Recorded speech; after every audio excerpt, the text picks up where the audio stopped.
আসসালামু আলাইকুম। আরও একটা লাইভ কাজে আপনাদের স্বাগতম। আজকের কাহিনী খুবই মর্মান্তিক। তো এখানে স্টুডেন্টদের নিয়ে আমি এই কাজটা দেখানোর চেষ্টা করবো। আসলে এই ফোনটা হচ্ছে আমাদের খাগড়াছড়ির যে আমাদের এক স্টুডেন্ট ভাই আছে, আমার দাদা। তো আমার ভাইয়ের এই সেটটা আর কি হঠাৎ করে কী হয়েছিল, ও হচ্ছে ফোনটা অনেকদিন রিসেট করে না, মানে ফোনটা বন্ধ করে না। তো বন্ধ না করে ও কী করছে, ফোনটা একটু রিস্টার্ট দিছে। রিস্টার্ট দেওয়ার পরে ফোনটা দেখা গেল কি যে এখন স্ক্রিন আসতেছে না, কিন্তু ফোনটা অন হইতেছে নাকি কন্ডিশন নেই।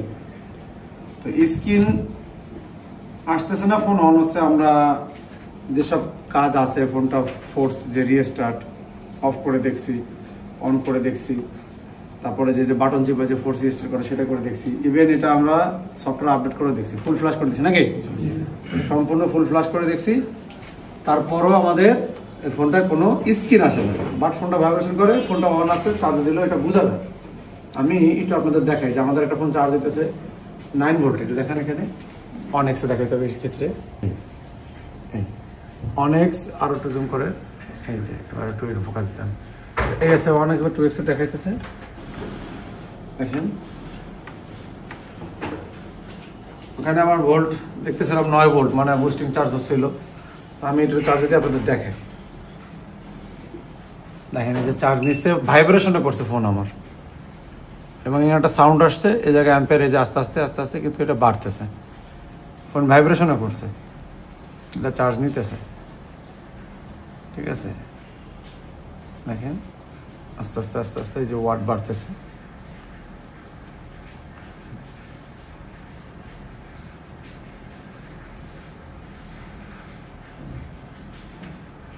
আস্তে আস্তে কি আছে, বাড়তেছে। তো চার্জ নিচ্ছে 5 ওয়াট পর্যন্ত গেছে। আবার ঠিক করি, এখন এটা কিন্তু চার্জ আছে। আমরা মেলার সময় করছি, এই যে একটা শব্দ হচ্ছে, শব্দ হচ্ছে, এবং এখানে প্রত্যেকবারই ভাইব্রেশন করতেছে। যে আমি লাগাই, একজন ধরো ফোনটা, একজন ধরো, আমি যে একটু লাগাই দিই, মানে ভাইব্রেশন করবে। সাউন্ড তো পাইছে এটা। আচ্ছা, তাহলে মনে হচ্ছে কি ফোনটা রানিং আছে। এবার এই ফোনটা আছে, আমরা কি করবো, এটা খুলবো। হ্যাঁ, এটার জন্য স্ক্রু আলাদা আছে, আইফোনের স্ক্রু সেট আপই আছে আমাদের কাছে, ওটাতে খুলে আরো ভালো হবে। ওইখানে আমাদের যে ওই যে বক্সটা, স্ক্রুটা খুলবো। দুইটা স্ক্রু আমরা খুলে ফেললাম। খুলে ফেলানোর পরে আইফোনের জন্য আমি এইটা ইউজ করি, যে এইটা দুইটা স্ক্রু আমরা খুলে নিচ্ছি এখান থেকে। এটা দিয়ে মূলত ভ্যাকুমের মতো, এটাতে ভ্যাকুমের মতো কাজ করে। এই আমার ভাই সে, হ্যাঁ, কোন জায়গায়, এই যে সমস্যা নেই, ওই যে ফাঁকা ফাঁকায় দাও, এই যে ফাঁকা হয়েছে না, হয়েছে, ফাঁকার মধ্যে প্রেস করতে হবে। এই যে এই যে কোনো একটা সাইডতে যে জায়গাতে ফাঁকা হয়েছে ওই সাইডতে পাই যাবেন স্পেস। দেখি ধরার জন্য আমি পারতেছি না, এই যে এই যে এই যে পাইছি। আবার দেখে একটা দিয়া ব্লেড দিয়া একটু চার দিয়া হালকা এটা দেখা যায় একটু উঁচু হয়ে যাবে। এই যে উঁচু হওয়ার পরে এই একটু শক্ত জিনিস দিয়ে এই পর্যন্ত একটু আসতে হবে। এবার আসার পরে এইরকম শক্ত এগুলো ইউজ করতে হবে। এই যে দেখছেন, এখন এর আগে কিন্তু আমরা দেখে নিয়েছি যে আমাদের রেবন কোন সাইডে, রেবন কিন্তু আমাদের এই সাইডে, এই পাশে রেবন নাই।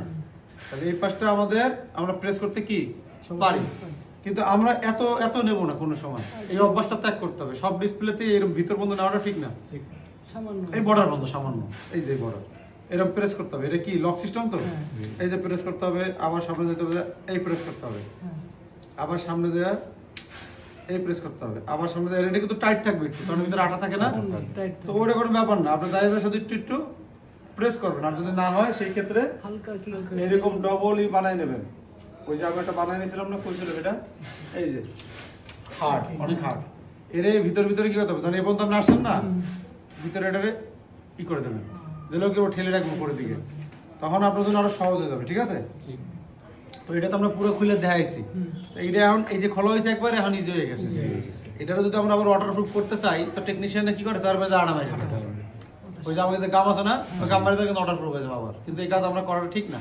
এই যে খুলছে, এই খুলছে, খুলে গেছে, খোলার পরে এদিক দিয়ে উঠান যাবে না, উঠবে এই পাশে। আসার পরে এখানে দুইটা স্ক্রু আছে যেটা আমরা আগেই খুলছি, খোলার পরে আমাদের কি করতে হবে, মানে ডিসেম্বলিটা আগে দেখে নিতে হবে আর কি। ক্লিয়ার? ওকে, অন্য জায়গায় কি করা যাবে না, আগে হাত দেওয়া যাবে না। দেখলাম আমাদের ডিসপ্লেতেই প্রবলেম, আমরা ডিসপ্লে আগে লাগাই দেখবো। বন্ধুরা, অবশেষে আমাদের 14 ফোনটার ডিসপ্লে চেঞ্জ করছি। এটা ডিসপ্লে ফল্ট ছিল, পুরো ডিসপ্লেটা দেখা ওঠেনি। কোন যাই যে এই পাশে এইটা, এই যে, এবং ডিসপ্লেটা আমরা সেটিং দিলাম, দেখেন আমরা অন করতেছি। আলহামদুলিল্লাহ। তাহলে এই যে ডিসপ্লেটা যে এই যে ও অন করার পরে যে রিস্টার্ট দিচ্ছিল, কেন দিচ্ছিল বুঝতে পারছেন? উপরের সেন্সর, এইসব বিষয়গুলো কিন্তু এই যে কমন কাজগুলো আসতে পারে না, ডিসপ্লে প্রবলেম চেঞ্জ দেখাচ্ছি না, এগুলো তো কমন কাজ, যে কেউ পারবে। কিন্তু অনেকে ভয় পায়, মানে কি না কি জানো। আলহামদুলিল্লাহ। রনি দেখি একটু হাসি কিনা, এবার হাসতে 6 দিন ধরে রাতে ফোন নাই, ওর মনটা খুব খারাপ হয়েছিল, সাথে আমাকেও মন খারাপ হয়েছে, সব দর্শক সবাই নাই, চলে গেছে অনেকে।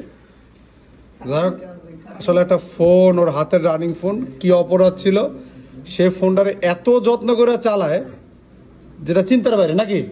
ফোনটা জাস্ট সে কি করছে, বন্ধ করছে, ওপেন করছে, তারপর আর ডিসপ্লে আসে না। তো এই দুঃখ নিয়ে সে ভারাক্রান্ত মন নিয়ে এসে আমার বললো, আমি বলছি চিন্তা করো না, আমরা 26 দিয়ে দিছি না, পাসওয়ার্ডটা খোলো তো। ফ্লাশিং করে দেখছি, তারপরে যেসব পদক্ষেপ ছিল করে দেখছি, তারপরে আমি তার ইনশিওর করলাম যে তোমার ফোনে ডিসপ্লে গেছে নাকি, ডিসপ্লে গেছে। এই যে আলহামদুলিল্লাহ, ডিসপ্লে আমরা GX এর অরিজিনালটা লাগাই দিছি, সুন্দর কালার। তো এই হলো অবস্থা, এত দামি ফোনের ডিসপ্লেটা একদম ফ্রেশ ফোন, সেই ডিসপ্লেটা কিভাবে গেল এখন তো আমার অন্তরে ভয় ঢুকে গেছে। এখন এই মানে এগুলোর কারণ কি, এগুলো হচ্ছে আপনারা হচ্ছে এই যে কেস সহ মানে ফোনগুলো যে হিট হয়, এই হিটের কারণে অনেক সমস্যা হয়। তো যাই হোক, আলহামদুলিল্লাহ আমাদের এটা সাকসেস। সব ভালো থাকবেন, আল্লাহ হাফেজ।